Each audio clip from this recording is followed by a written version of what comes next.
शब्दों की ताकत अद्वितीय और अपार है। ये केवल संवाद का माध्यम नहीं है, बल्कि भावनाओं, विचारों और सपनों का प्रतिबिंब भी है। शब्दों के जरिए इतिहास रचा गया है, क्रांतियां हुई हैं और समाजों में बदलाव आया है। जब हम शब्दों का सही इस्तेमाल करना सीख जाते हैं, तो हम न केवल अपने विचारों को प्रभावी तरीके से व्यक्त कर सकते हैं, बल्कि दूसरों को भी प्रेरित कर सकते हैं। आइए इस सफर में शब्दों की असली ताकत को समझें और जानें कि कैसे ये हमारे जीवन को बदल सकते हैं। दोस्तों, एक बार की बात है, एक नगर में एक महान बौद्ध भिक्षु रहा करते थे।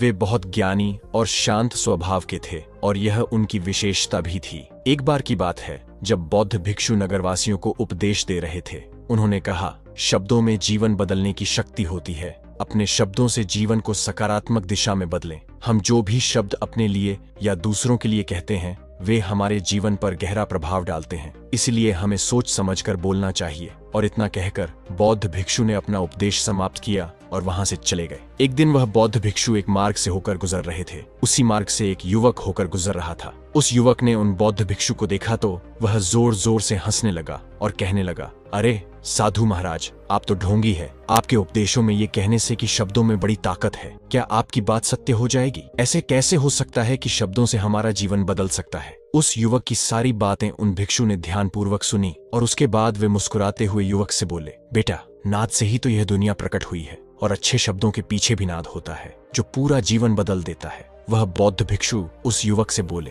देखो, मैं तुम्हें अपने अनुभव से बता रहा हूँ, लेकिन फिर भी तुम्हें यकीन ना हो तो तुम इसे खुद आजमा कर देख सकते हो। उन बौद्ध भिक्षु की बात सुनकर युवक थोड़ा सा गंभीर हो गया। उसने काफी देर विचार किया। उसके बाद उस बौद्ध भिक्षु से कहता है, हे गुरुवर, अगर ऐसी बात है तो मेरे साथ चलिए। मेरा छोटा भाई है, उसे न जाने क्या हुआ है, वह कुछ नहीं करता। 2 वर्षों से ऐसी लेटा हुआ है जिसकी उम्र 22 वर्ष। वह दिन भर कुछ न कुछ सोचता रहता है। उसकी हालत देखकर पूरा घर परेशान है और माता पिता भी बहुत चिंतित रहते हैं। हमने कई तरीके और योजनाएं आजमाई हैं, लेकिन कोई भी काम नहीं आया। वह हमसे कुछ भी नहीं कहता। परिवार का हर सदस्य पूरी तरह से थक चुका है और हार मान चुका है। आखिर वह क्या करना चाहता है? तो आप ही बताइए गुरुवार, हमारे शब्दों से उसका जीवन क्यों नहीं बदला? और जैसा आप कह रहे हैं कि शब्द सचमुच जीवन बदल सकते हैं, तो क्या आप मेरी मदद करेंगे? इस पर बौद्ध भिक्षु मुस्कुराते हुए उस युवक के साथ चल पड़ते हैं। वो युवक उन बौद्ध भिक्षु को एक खेत में ले जाता है और अपने भाई की तरफ इशारा करके कहता है, हे गुरुवर, यही मेरा भाई है जो पूरे गांव में आलस और मक्कारी के लिए मशहूर है। आप कहते हैं कि शब्दों में वह शक्ति है जो हमारा जीवन बदल सकते हैं, तो क्या आपके शब्द इसका जीवन बदल सकते हैं?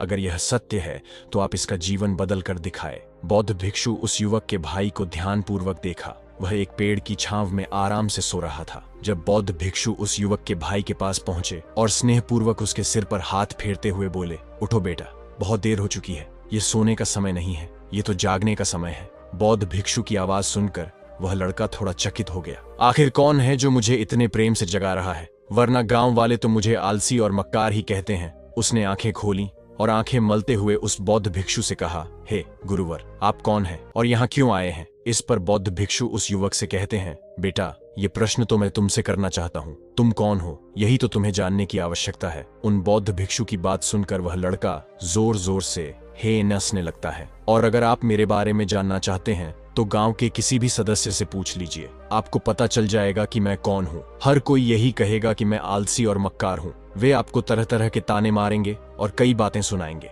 इससे आपको यकीन हो जाएगा और पता चल जाएगा कि मैं कौन हूँ। तभी बौद्ध भिक्षु मुस्कुराते हुए उस लड़के से कहते हैं, सबसे पहले मेरी ये बात सुन लो। मेहनती इंसान के शब्द उसे अंदर से चोट पहुंचाते हैं। कभी अपने आप को कोसो मत। और मेरी यह दूसरी बात भी सुन लो, मैंने गांव वालों से नहीं पूछा तुम कौन हो। मैं तुमसे पूछ रहा हूँ कि अब तुम कौन हो। लेकिन तुमने तो अपनी आदतें मुझे बताई। आलस तुम्हारी पहचान नहीं। आदतें बदली जा सकती हैं, लेकिन इंसान का मूल्यांकन उसकी आदतों से नहीं किया जाना चाहिए। ये सब समझाने पर लड़का आश्चर्यचकित हो गया, क्योंकि उसने हमेशा गांव वालों से आलोचना ही सुनी थी। बौद्ध भिक्षु यह संदेश देना चाहता है कि लोगों को उनकी आदतों के बजाय उनके स्वभाव और संभावनाओं के आधार पर समझा और सराहा जाना चाहिए। बौद्ध भिक्षु की ये बातें सुनकर उस लड़के की आंखों में आंसू आ गए।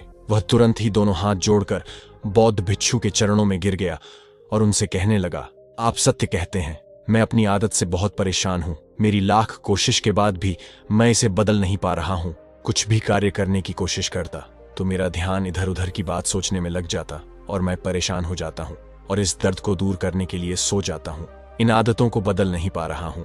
जब भी मैं किताब पढ़ने की कोशिश करता हूँ तो मुझे नींद आने लगती है। मन में एक अजीब सा दर्द होने लगता है। ऐसा लगता है कि मेरा जीवन यूं ही व्यर्थ जा रहा है। और जब मैं इस दर्द को बर्दाश्त नहीं कर पाता तो मैं सो जाता हूँ, ताकि जब मैं उठूं तो दर्द महसूस न हो। और अब यह भी यकीन हो चुका है कि मैं इन आदतों से नहीं निकल सकता। ये आदतें मुझे नहीं छोड़ने वाली। इस पर बौद्ध भिक्षु उस लड़के से कहते हैं, बेटा, यदि तुम इस आलस की आदत को छोड़ना चाहते हो तो मैं तुम्हें एक सही उपाय बता सकता हूँ, लेकिन उसके लिए कल सुबह तुम मुझसे आके मिलना, तभी मैं तुम्हें वह तरीका बताऊंगा। इतना कहकर बौद्ध भिक्षु वहां से चले गए। बौद्ध भिक्षु की सारी बातें उस लड़के की कानों में गूंज रहे थे। वह समझ नहीं पा रहा था कि बौद्ध भिक्षु ऐसा क्या उपाय बताएंगे जिससे उसके जीवन से आलस्य हमेशा हमेशा के लिए खत्म हो जाएगा। देखते ही देखते रात हो गई। रात भर वह बिस्तर पर करवट लेता रहा और उन बौद्ध भिक्षु की बातों के बारे में सोचता रहा। और सुबह हो गई। सुबह होते ही वह लड़का बौद्ध भिक्षु के पास जा पहुंचा और उनको प्रणाम करके कहता है, हे गुरुवर, जैसा कि आपने कहा था, लीजिए मैं आ गया। अब मुझे वह मार्ग बता दीजिए। जब लड़के ने बौद्ध भिक्षु से कहा कि वह अपने जीवन से आलस्य को निकालना चाहता है तो भिक्षु ने उसे सलाह दी, जब भी तुम किसी दुविधा में हो या निर्णय नहीं ले पा रहे हो और तुम्हारे मन में तरह तरह के प्रश्न उठ रहे हो कि मैं क्या करूं, कैसे करूं, ये सब कैसे होगा, तब जान लो कि तुम वास्तव में अपने अतीत से सोच रहे हो। हो सकता है पिछली बार तुम्हारे ऐसा करने पर कुछ गलत हुआ हो या अतीत में लोगों ने तुम्हें कुछ नकारात्मक कहा हो, लेकिन आज से अपने अतीत पर ध्यान मत दो, भविष्य का सोचो। अपने आने वाले कल की संभावनाओं और अवसरों पर ध्यान केंद्रित करो। इस पर लड़का कहता है कि भविष्य से वो भला कैसे। तभी बौद्ध भिक्षु उस लड़के से कहते हैं, मान लो तुम्हारे पास किसी चीज की कमी नहीं है, तुम्हारे पास वो सारी सुख सुविधा है जो तुम चाहते हो, तो अब बताओ तुम अपना जीवन कैसे व्यतीत करना चाहोगे। उन बौद्ध भिक्षु की बातें सुनकर वो लड़का सोच में पड़ गया, क्योंकि वो लोगों की आज तक ताने ही सुनता आ रहा है। किसी ने उससे ऐसे बात नहीं की और वह गुरुवर उससे उसकी आने वाले भविष्य के बारे में उससे बातें कर रहे थे। उन बौद्ध भिक्षु की बातें सुनकर वो लड़का स्वयं से प्रश्न करने लग गया, यदि मेरे पास सब कुछ होगा, धन की कमी नहीं होगी, तो मैं अपना जीवन कैसे व्यतीत करूंगा। कुछ देर सोच विचार करने के बाद उन बौद्ध भिक्षु से कहता है, गुरुवर, मैं यह दुनिया घूमना चाहूंगा, पहाड़ों पर चढ़ना चाहूंगा, समुद्र की रेत पर चलना चाहूंगा और मैं एक बहुत बड़ा व्यापारी बनना चाहूंगा। तभी अचानक उसका ध्यान टूट गया और वह गुरुवार से कहता है, पर यह कैसे संभव होगा, मेरे मात्र सोच लेने से यह सब पूरा नहीं होने वाला। ऐसा कहते ही अतीत में बीती हुई सारी घटनाएं उसकी आंखों के सामने से गुजरने लगी और एक बार फिर से निराश होने लगा। और अब ये सोचने लगा कि मेरे पास तो पैसे ही नहीं है, तो मैं भला व्यापार कैसे कर सकता हूँ, और न मेरे पास कोई व्यापार करने का अनुभव है। इस पर बौद्ध भिक्षु उस लड़के से कहते हैं, हर रात अपना लक्ष्य कागज पर लिखो और उसे अगली सुबह पूरा करने की पूरी कोशिश करो। जो भी कार्य तुमने लिखा हो उसे उसी दिन पूरा करने की हर मुमकिन कोशिश करो। यह सब सुनकर लड़का कहता है, ठीक है, आप सही कह रहे हैं, लेकिन जब मैं सोचने लगता हूँ तो बहुत बेचैन हो जाता हूँ। तरह तरह की विचार मन में उठने लगते हैं और विचारों को शांत करने के लिए मैं सो जाता हूँ, ताकि वो विचार मुझे परेशान न करे। इस समस्या का समाधान करते हुए वो बौद्ध भिक्षु उस लड़के से कहते हैं, बेटा, अंतर्मन की चाल को पकड़ो और शब्दों की मदद से नया भविष्य बनाओ।